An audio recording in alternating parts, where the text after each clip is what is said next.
रामदयाल पूरा बहरूपिया था। भेस और आवाज़ बदलने में उसे कमाल हासिल थी। कॉलेज में पढ़ता था तो वहाँ उसके अभिनय की धूम मची रहती थी। अब सिनेमा की दुनिया में आ गया था तो यहाँ उसकी चर्चा थी। कॉलेज से डिग्री लेते ही उसे मुंबई की एक फिल्म कंपनी में अच्छी जगह मिल गई थी और अल्पकाल में ही उसकी गणना भारत के श्रेष्ठ अभिनेताओं में होने लगी थी। लोग उसके अभिनय को देखकर आश्चर्यचकित रह जाते थे। उसके पास प्रतिभा थी, कला थी और ख्याति के उच्च शिखर तक पहुंचने की महत्वाकांक्षा। इसलिए जिस पात्र की भूमिका में काम करता, बहुरूप और अभिनय में वह बात पैदा कर देता कि दर्शक अनायास ही वाह वाह कह उठते और फिर हफ्तों तक उसकी कला की चर्चा लोगों में चला करती। 2 महीने हुए उसकी शादी हुई थी। बम्बई की एक निकटवर्ती बस्ती में छोटी सी एक कोठरी किराए पर लेकर वह रहने लगा था।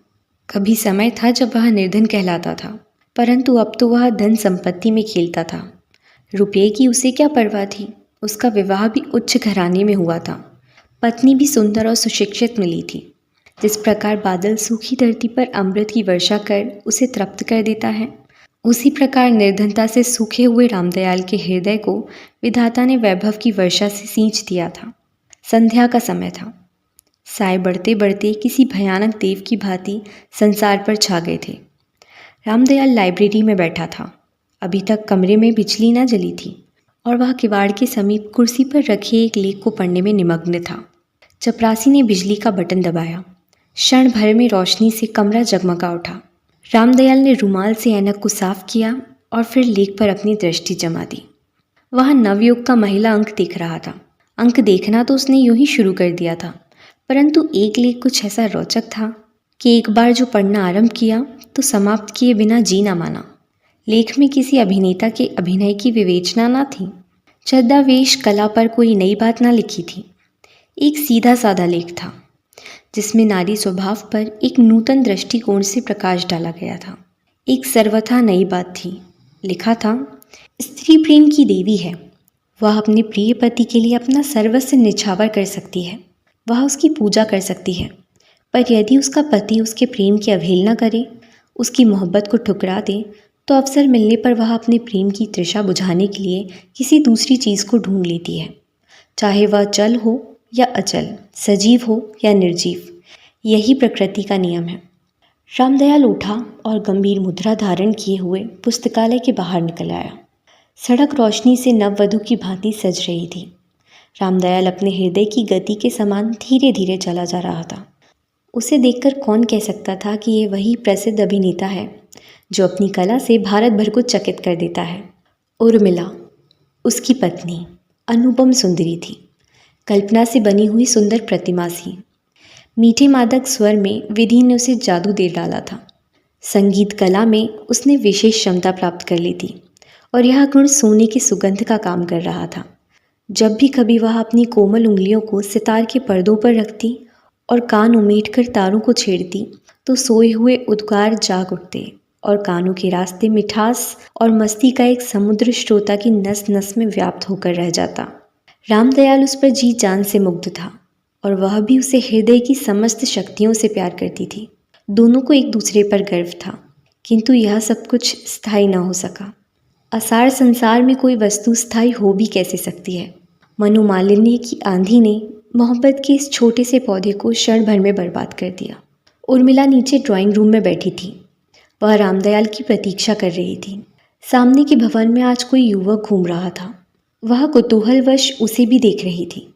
उसके कान सीढ़ियों की ओर लगे हुए थे, परंतु आंखें उस युवक को बेचैनी से घूमते हुए देख रही थीं। वह कोठी कई दिनों से खाली थी, परंतु अब कुछ दिन से इसे किसी ने किराए पर ले लिया था। उसने 2-3 बार किसी युवक को बिजली के प्रकाश से घूमते हुए देखा था। ऐसा प्रतीत होता था जैसे वह बेचैन हो, जैसे आकुलता उसे बैठने ना देती हो। अंगीठी पर रखी हुई घड़ी ने टन टन 9 बजाए। सामने के भवन में रोशनी बुझ गई। उर्मिला अपने आप को अकेली सी महसूस करने लगी। उसने सितार उठाया। उसकी कोमल उंगलियां उसके पर्दों पर थिरकने लगीं। उसके अधर हिले और दूसरी क्षण एक करुणापूर्ण गीत वायुमंडल में गूंज उठा। सखी नैनन ते घनहारी। स्वर में दर्द था, लोच था और लय थी। सीने में प्रतीक्षा की आग थी। वह तन्मय हो गई, अपने मधुर ध्वनि में खो गई और उसे ये मालूम ही ना पड़ा कि रामदयाल कब आया और कब तक उसे किवाड़ की ओट में खड़ा हुआ देखता रहा। वह गाती गई, बेसुध होकर गाती गई। उसकी आंखें सितार पर जमी हुई थी, उसके कान सितार के मादक स्वर में डूबे हुए थे। रामदयाल की भुकूटी तन गई और वह चुपचाप मुड़ गया। खाने के कमरे में उसने दासी से खाना मंगाया और खाकर सोने चला गया। उर्मिला गाती रही, अपने दर्द भरे गीत को वायु के कण कण में बसाती रही। देवता आया और चला गया। पुजारी उसकी पूजा में ही व्यस्त रहा। दूसरे दिन रामदयाल प्रातः ही घर से चला गया और बहुत रात गए घर लौटा। उर्मिला दौड़ी दौड़ी गई और गंगा सागर में से पानी ले आई। रामदयाल के चेहरे से क्रोध टपक रहा था। आप इतनी देर कहाँ रहे? रामदयाल चुप। उर्मिला ने पानी का भरा हुआ गंगा सागर आगे रख दिया। घर में 2 दासियां तो थीं, परंतु पति की सेवा वह स्वयं किया करती थी। रामदयाल जब संध्या को घर आया करता तो वह उसका हाथ मुंह धुलाती, तश्तरी में कुछ खाने को लाती और स्टूडियो की खबरें पूछती। रामदयाल ने हाथ न बढ़ाए। वह चुपचाप खड़ी उसकी गंभीर मुद्रा को देखती रही। उसका हृदय धड़कने लगा। 20 प्रकार की शंकाएं उसके मन में उठने लगीं। उसने उन्हें बुलाने का इरादा किया, किंतु झिड़क न दे यह सोचकर चुप हो गई। आशा ने फिर गुदगुदी की, निराशा ने फिर दामन पकड़ लिया। मनुष्य के हृदय में जब संदेह हो जाता है तो निराशा हमदर्द की भांति समीप आ जाती है और आशा मरीचिका बनकर भाग जाती है। फिर भी उसने साहस करके पूछा, जी तो अच्छा है। चुप रहो। स्वामी, मैं कहता हूँ खामोश रहो। उर्मिला खड़ी की खड़ी रह गई। निराशा ने आशा को ठुकरा दिया और अब उसमें उठने का भी साहस न रहा। उसे कल की घटना याद हो आई, परंतु साधारण सी बात पर इतना क्रोध वह समझ न सकी। इन्हें तो इस बात पर प्रसन्न होना चाहिए था। नहीं, यह बात नहीं है। उससे अवश्य कोई दूसरी अवज्ञा हो गई है। हो सकता है किसी से झगड़ पड़े हों अथवा कोई दूसरी घटना घटी हो। अशुभ की आशंका से उसका मन उद्विग्न हो उठा।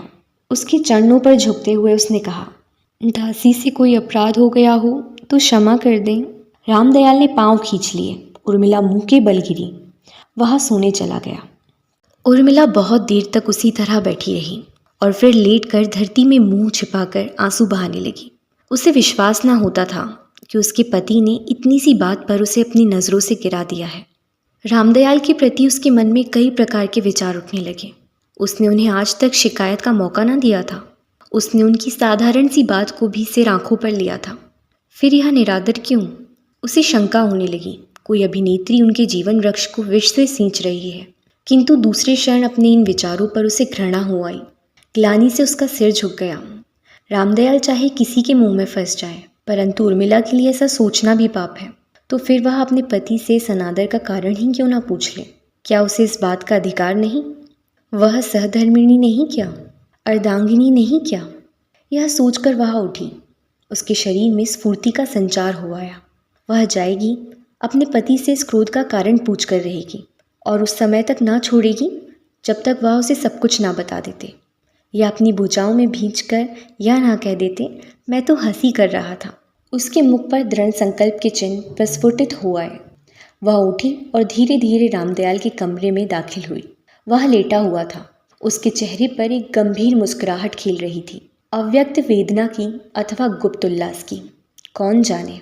उर्मिला के आते ही वह उठ बैठा। उसने कड़क कर कहा, मेरे कमरे से निकल जाओ, जाकर सो रहो, मुझे तंग मत करो। स्वामी, क्या अपराध? मैं कहता हूँ चली जाओ। उर्मिला खड़ी की खड़ी रह गई, जैसे किसी जादूगरनी ने उसके सर पर जादू की छड़ी फेर दी हो। वह स्फूर्ति और संकल्प जो कुछ देर पहले उसके मन में पैदा हुए थे, वह सब हवा हो गए। इच्छा होने पर भी दोबारा ना पूछ सकी।